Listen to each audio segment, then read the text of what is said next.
who came up with the Pythagoras theorem.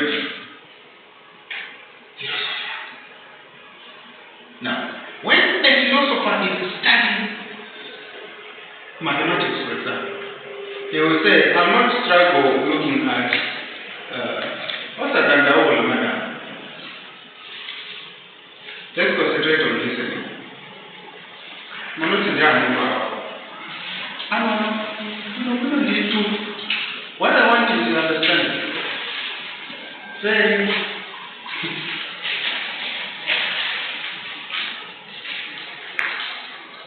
What is that? I don't know which book to say it. So the class rep will hire me using your line, and then I'll send the notes to you. You will send it to whichever group you have in your thing. Okay? Yes, you have the notes. I'm saying that the earliest psychologists that we know about are Greek philosophers. Why? Because they were philosophers. And then they later diverted from philosophy into engaging in aspects of the mind and how the mind triggers behavior. And then it changes now. The definition of psychology as the science that studies the mind and behavior. But where is it coming from? Critical thinking. Study of the ultimate principles of reality. Knowability, thinkability, reasonability, philosophy. So we have these great philosophers, Plato and Aristotle, that we look at today quickly. Now, Plato is a rationalist philosopher. Rationalist, he only believes in ideas. Hence, he is also referred to as an idealist. Lord, why being called an idealist? He only believes that whatever exists is an idea. What is real can only be but an idea. Such that when I look at you, you are not real. I know that you are going to justify that you are real because you have a body. You can breathe. You can move, but you are not real, according to Plato. I tell you why? Because Plato believes that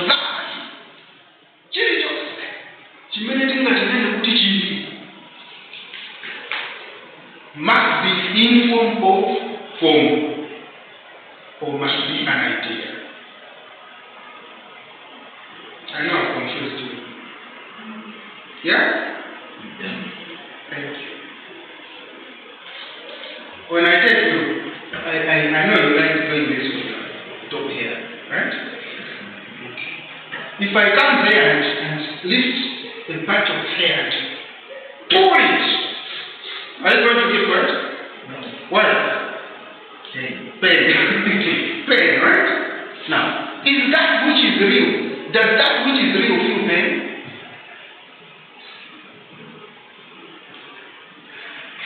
Should be counterfeit of the real, right?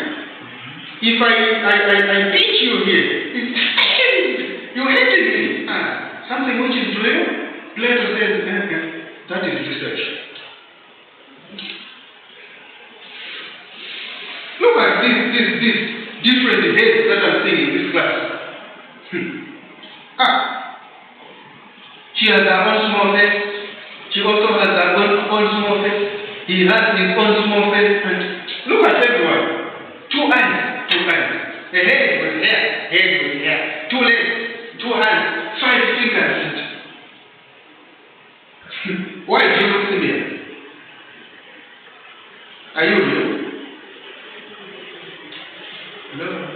Plato says, everything that we see is an idea. So when I see you, you are an idea of a human being. There is only one idea of a human being. Well, that is why when this man and this woman meet together, what they will produce is a copy of the original idea. That's why you have similarities. My best friend.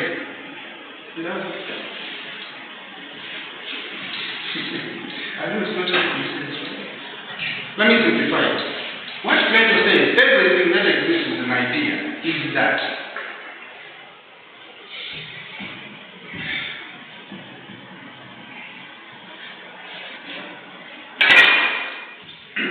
yeah, this is right.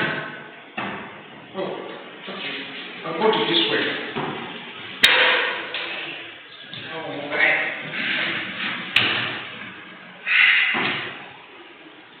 What is this called?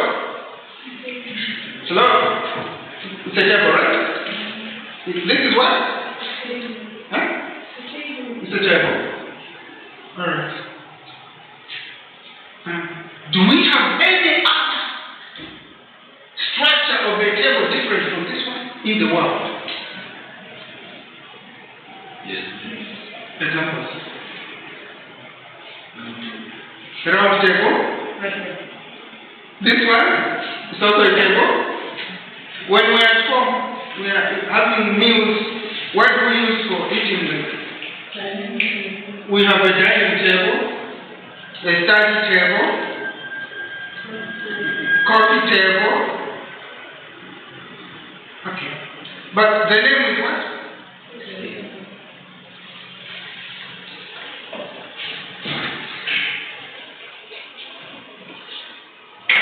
Are you with me? The name is? Just as the name is human being. But there is one concept of humanity, where all the human beings get their humanness from. There is a perfect being with beautiful eyes, a beautiful nose, that's the idea. So that the example of a table is when I, as a carpenter, want to come up with a table, I will create a design, right? Out there. No one will have that table around this area. No, it will only be me. Now, let us say, in the mind of a carpenter, he's going to sit and come up with this structure or design of a chair or a table. And he will draw it so that it is called, this is a coffee table. Right? But now, let us say, where I'm getting that idea of a table, there is one general idea of tableness. Are you getting me? That when you want to make a table, the table that you make will be different from the one you make. Will be different from the one you make. Will be different from the one that you will make. Why? It's because we only participate. We only get part of the real idea of the real table.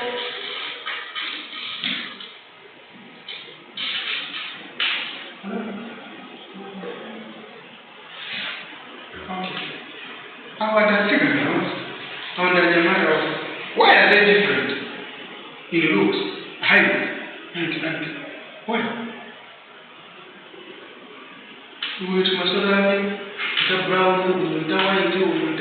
Why? Because we are just copies of the real. So we cannot be the same. But there is only one idea of humanity. And us as human beings participate in that idea of humanity. And that idea of humanity is what is real. He says you are born. You grow up. You grow old. And you die.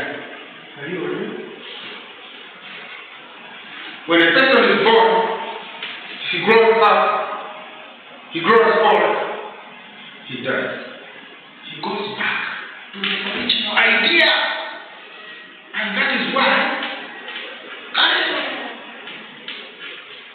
the most educated people were the priests and philosophers and kings and today we are saying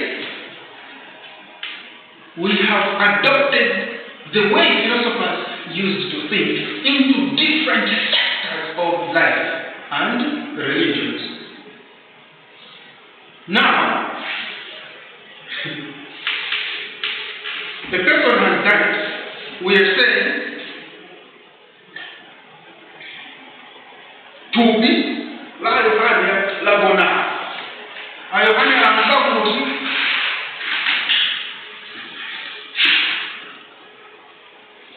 John is a spirit. That's the realness of him. He has gone to join the real spirit. That one spirit. So at the end, all of us will join that one spirit. Do you know where this is going to? The belief now in what the theologians are saying. No, there is only one God. Where all of us, when we die, we will go there. But philosophers run away from that.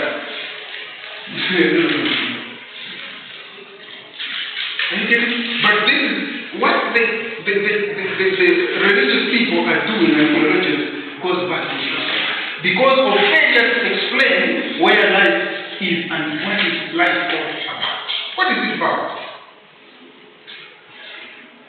We have failed to explain our being there, our existence. Where do we go after that? Plato says we go into the real world of ideas. A theologian will tell you, no, we go to God. Actually, there is heaven. That heaven is what Plato brought in just before what we are calling heaven came in. The ideas of heaven came in. It's been all the creation of ideas. That is when you hear that philosophers don't believe in God, because they are the ones who came up with the idea of what? The world of forms or world of ideas. It's been a creation of mind. Even what you call the Garden of Eden and that they were eating apples. Which fruits are you talking about? Which fruits?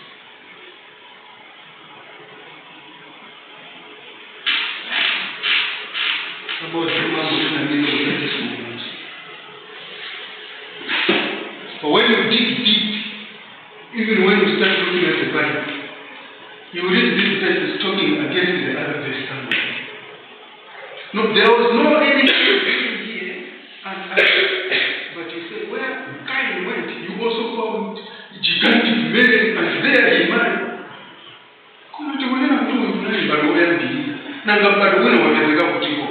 Why are you? It's still the same Bible, which is. And then philosophers say, don't joke with me, just continue deceiving those who are still and collecting whatever you want to make without finish. I'm okay.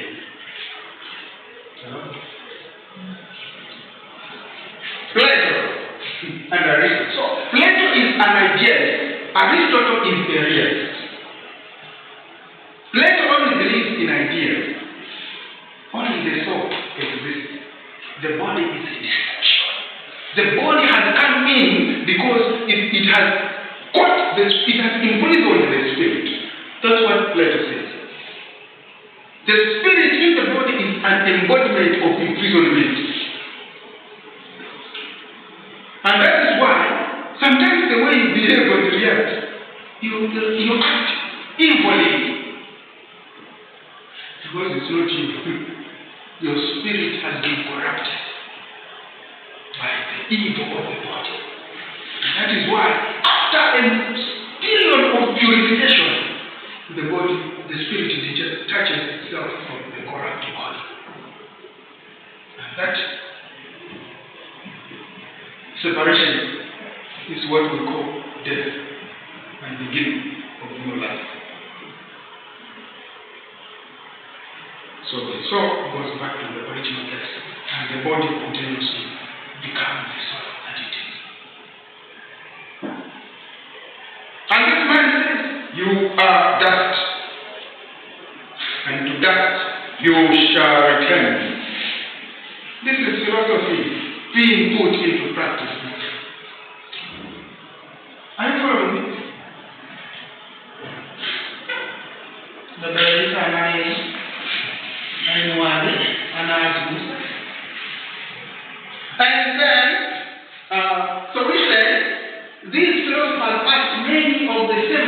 that today's psychologists ask. They question the distinction between nature and nurture, nature and nurture, and the existence of a free will. How do we understand nature? What is created, right? And nurture, how to take care of what is being created. When a baby is born, it cannot survive on its own. We need to nurture the baby. When we plant our fruits and vegetables, we need to nurture them. Otherwise, some things will come and eat them. If we don't water them, they will dry up.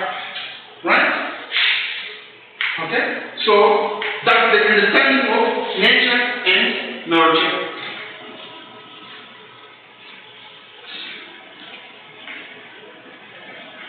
When you go to other organizations, they're going to tell you that our workers go for medical checkup every after 6 months. We pay for that. So we are nurturing the health being of an individual. Right? Somebody says, you look at my hair. Yeah. I see you, sir. Yeah. You will see him say, no, I'm going to the salon, or I'm going to work to the barber shop. When they're doing his hair, trying to make it clean, right? Otherwise, if you leave it, it's looking good, even if it's looking bad, right? But if you leave it, it starts growing yellow and green and red and barbaric. You get it? So you nurture something. You take care of something. Sorry. I was explaining about Plato. Is that clear about Plato? Is it clear? He believes in idea. In a one and you are mere things. You don't exist in reality. And that's why I can pull a trigger on you and you are finished from there. But when it happens that I go to the bathroom, why did you kill me? Hey! And the people went to start running away. I thought I was done with him. Okay. He still lives. Because life is the spirit in us. And so that spirit was not yet ready to go back to the world of ideas to enjoy it. Because there is a certain process. Until you meet your body and you seem to become useless, that's why at a certain point, have you ever heard of some old people saying that, oh, I just have to go and do what it can. The body has had its punishment now, the soul has to be free.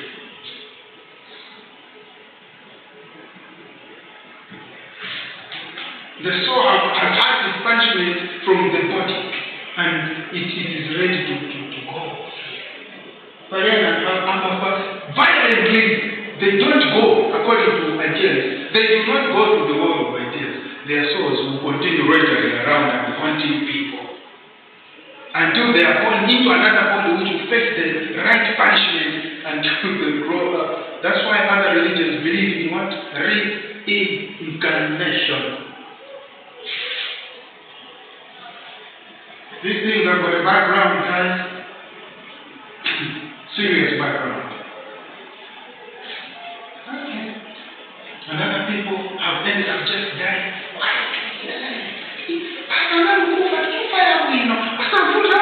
But others, until they wake up into the feast, they turn into a crocodile, they turn into a monkey. It's got background, my dear. Those things are never taken for granted.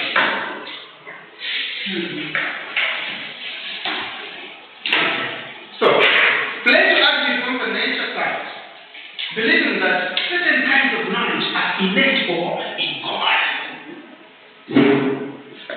Come together. And that is why my dear beautiful one is going to say, I've never been there, but it's a beautiful place. I don't know, but it looks so real. inborn ideas. You were there. Where did you get from? And so there's that reflection which comes back.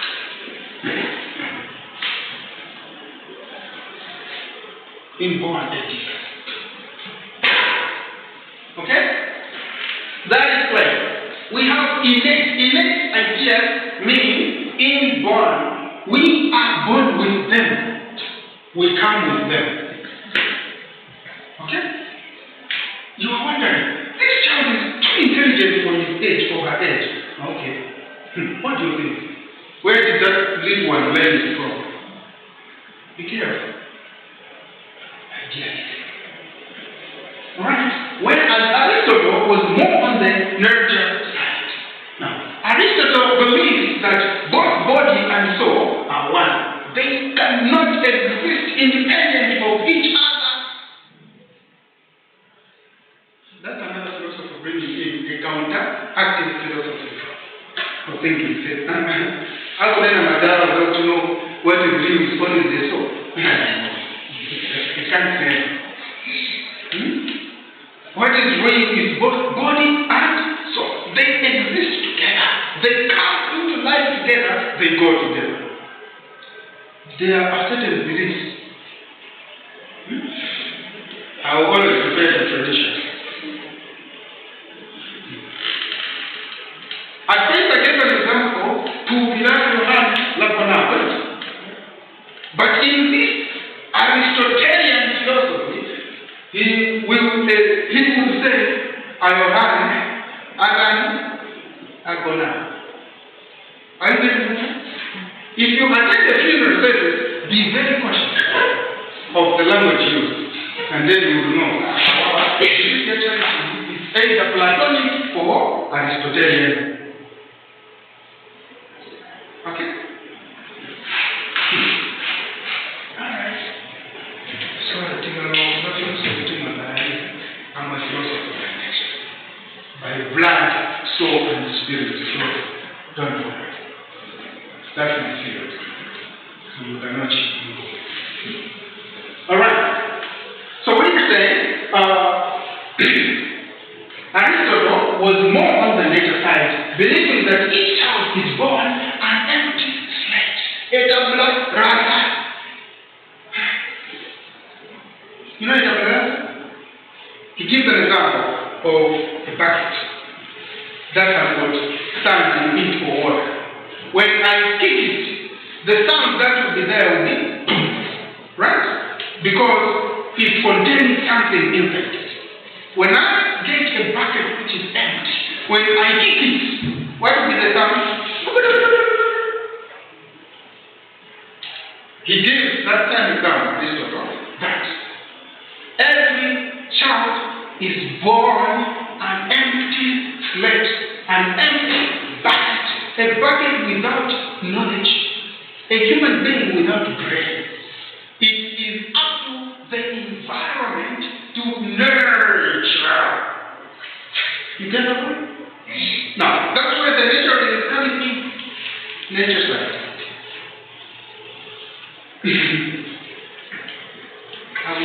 For you to become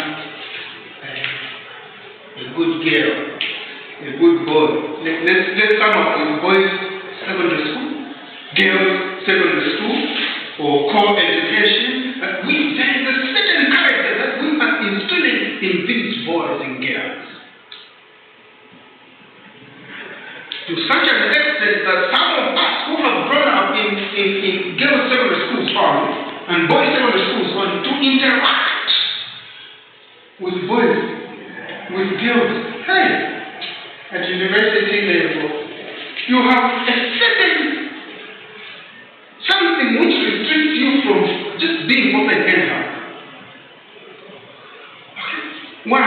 You trained me that it feels wrong because I was trained in a girls' school. So my besties will be girls. Or as I grow up, being girls, there's something that we are missing. After all, we grew up with daddy at home, and so I'm missing my dad at home. I'm missing the boy. So when I come to the university, it will be like girls. No. Boys are my friends. You get my point? The environment nurtured me in a certain way.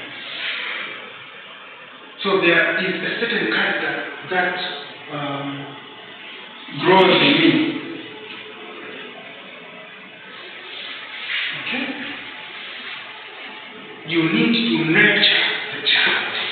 A boy who is brought up in an alcoholic home will not find alcohol drinking a problem. Will not find drunkenness a problem. This is what happens at home, right?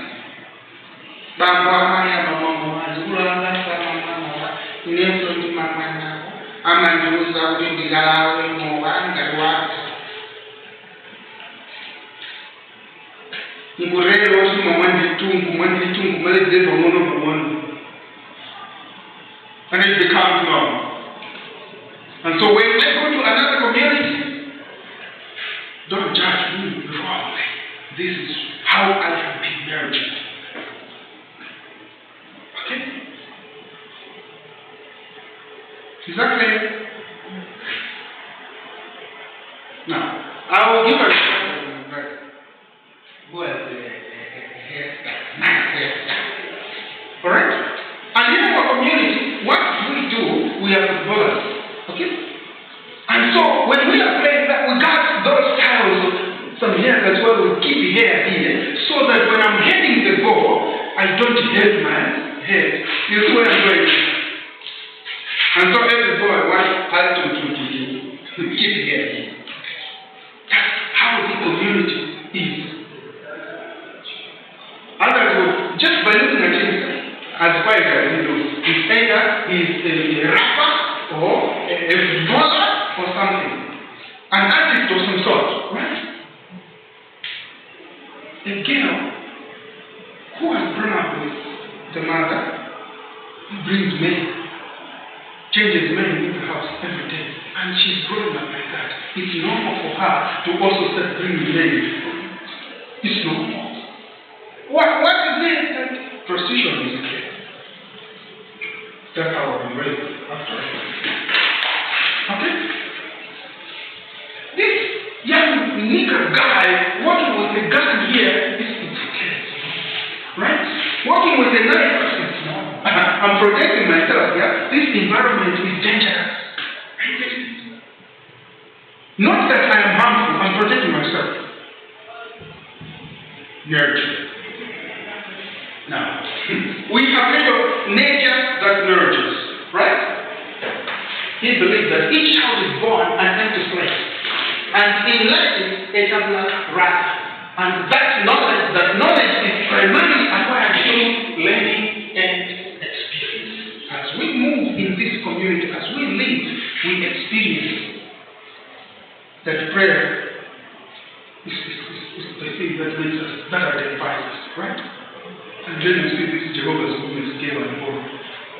Working with university students, dressed in very long clothes with a handbag.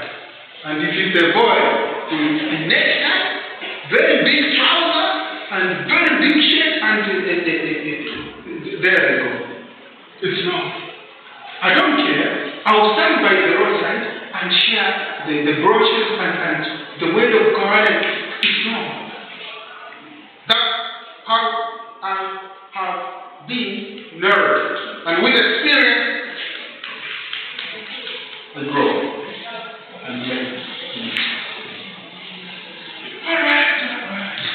Any questions? So, European philosophers continued to ask fundamental questions during the Renaissance period of Reformation, the period of industrialization, when change was taking place. Okay? That's when people started different questions. How can we do this? So, the philosophy of practicability started coming in. Pragmatic philosophy and psychology started coming in. There were other philosophers like René Descartes, who believed in the existence of inborn natural abilities. Inborn natural abilities.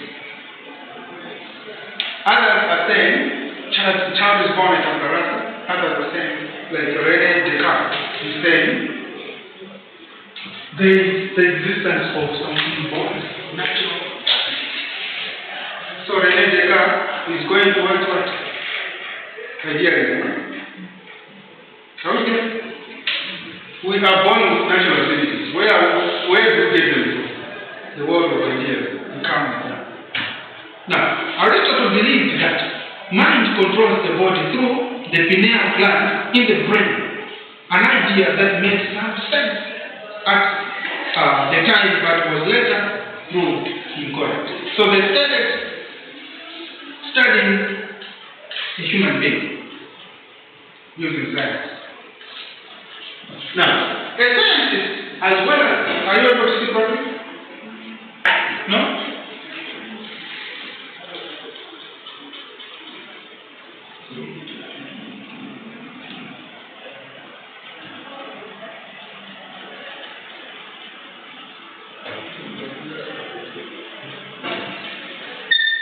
A scientist as well as a philosopher, René Descartes, dissected animals and was among the first to understand that nerves controlled the masses. Remember, I said,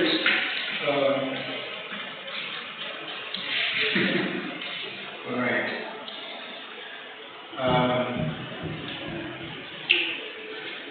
Good morning.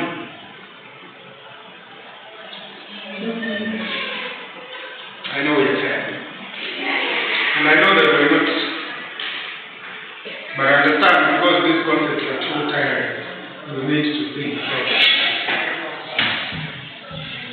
Alright, let me just be done with this one. Then, so he also addressed the relationship between mind, mental aspects of life and body. The physical aspects of life. Descartes believed in the principle of dualism. Others pronounce him as Descartes. Yes?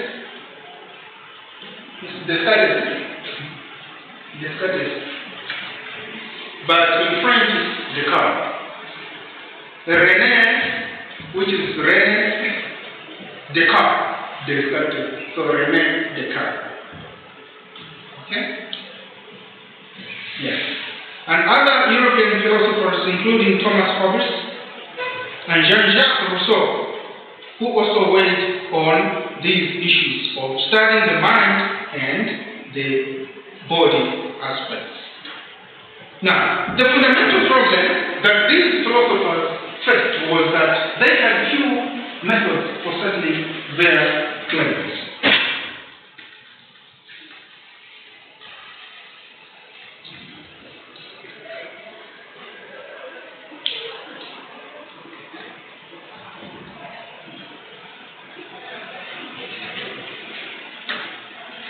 That is the problem that philosophers were finding out now.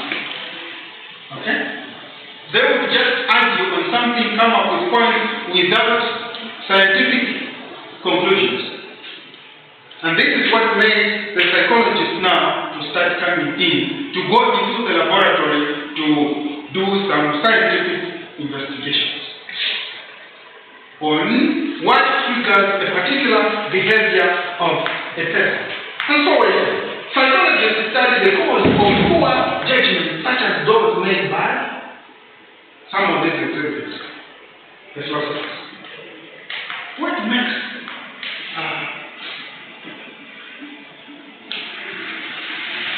if I would judge, what makes some of the lawyers or judges to have poor judgments? So that they cannot win the case. The other one wins the case. Why?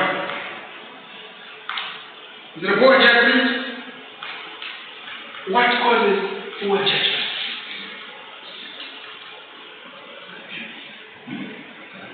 Corruption? Okay. Does, on a human perspective, corruption? But in a psychological perspective, what do you think would cause poor judgment or argument? Huh? Problem. We need to analyze the problem of the client.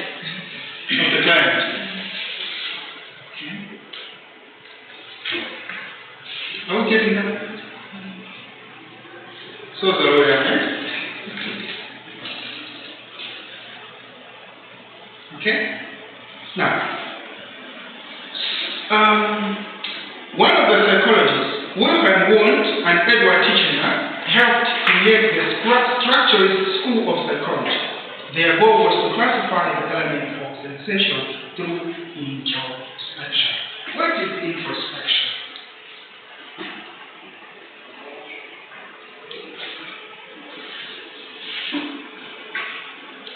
What is introspection?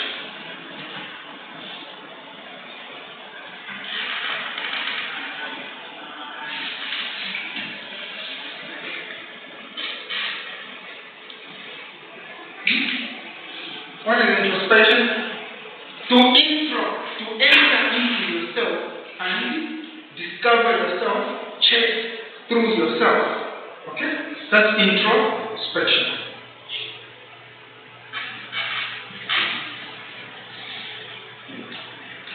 How does someone who is introspecting look like? For example, you need a quiet environment to yourself. Okay? And check through yourself like you are on a retreat. Right? Any questions? Questions?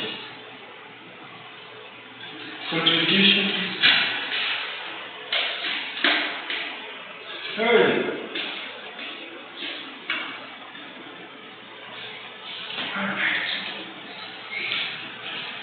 I think from here henceforth, we will be looking at early psychology by starting with structuralism as a field in psychology. What is structuralism? And then we look at functionalism.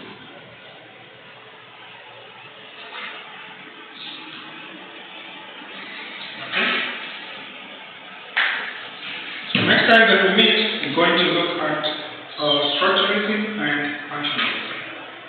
Now, let's do a quick evaluation.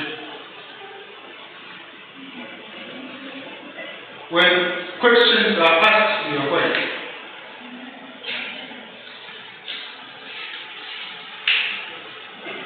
which gives two options. You have understood. It was very difficult to understand. And so, I can reteach. Did you understand? Sure. Because that was what I expected when you come. Because that was what I expected when you come. Did you understand?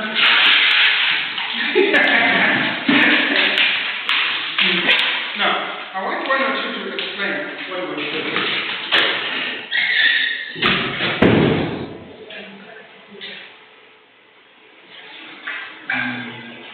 It's a mango.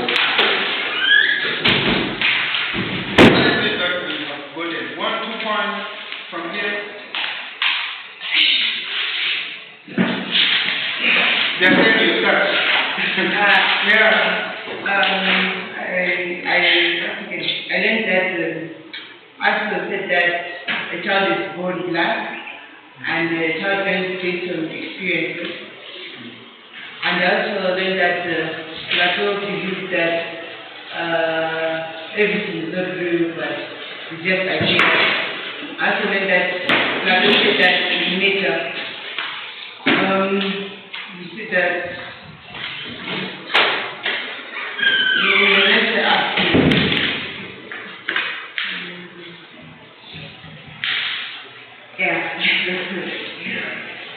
Okay?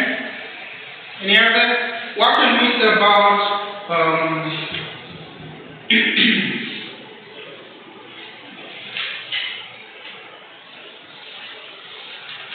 where psychologists can work? Hospitals.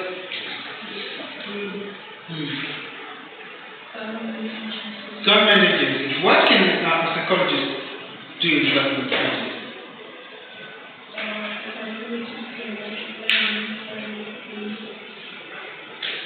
Come again? One, a psychologist can make a mental health. I'm not getting it. Can? It's fine? No, it's not fine because I did not get you. Are you social worker? Please. I think a psychologist can work as a mental Doing what? Military barracks, doing what? And how would a psychologist fit in well into the military system? Of course.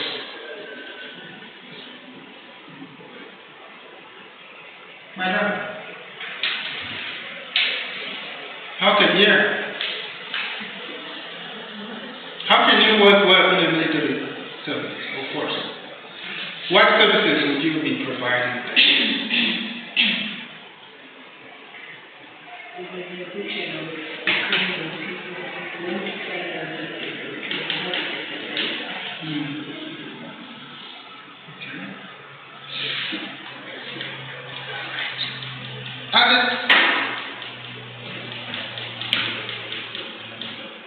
Could it be true that the mind controls the body? Or it's the body that controls the mind? Where is the mind? Is it not inside the body? It's inside the brain. Where is the brain? Outside the body? Huh? So, which one controls which? How does the mind control the body? Neurons. What about neurons?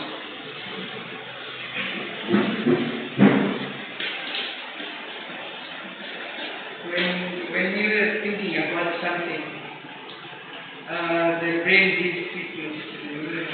They control the muscles. Is there a possibility that the mind says, let's move, the body says, I cannot move? Yeah? Who is in charge, guys? All of them are in charge. Okay. All right. Till next time.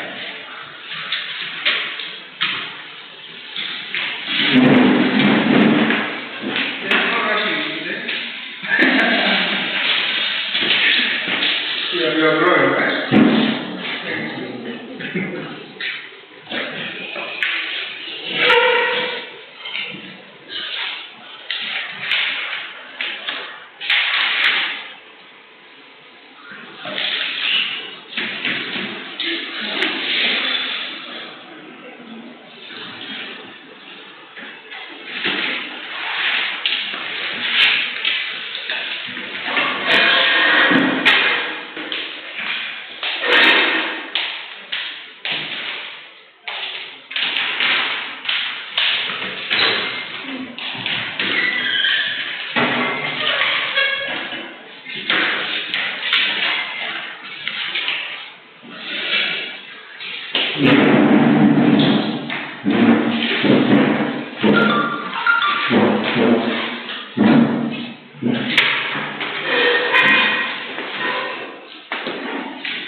Quase não vou tirar o mundo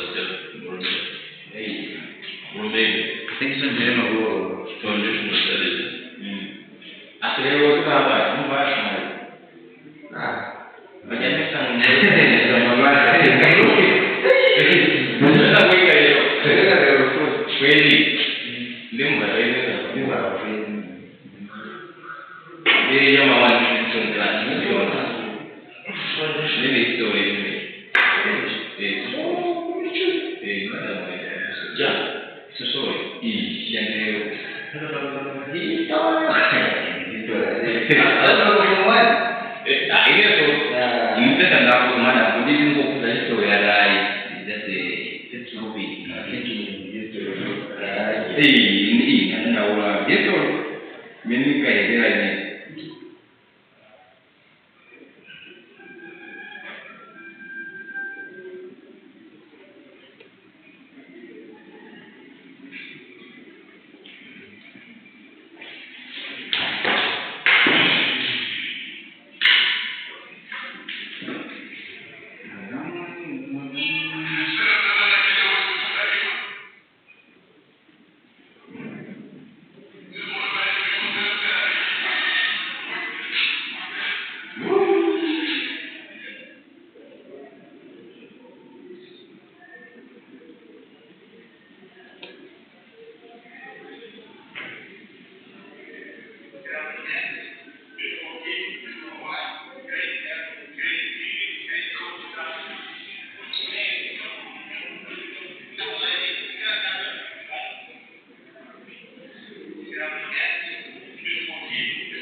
Amerika standard.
Anda kau ni lah, kau ni.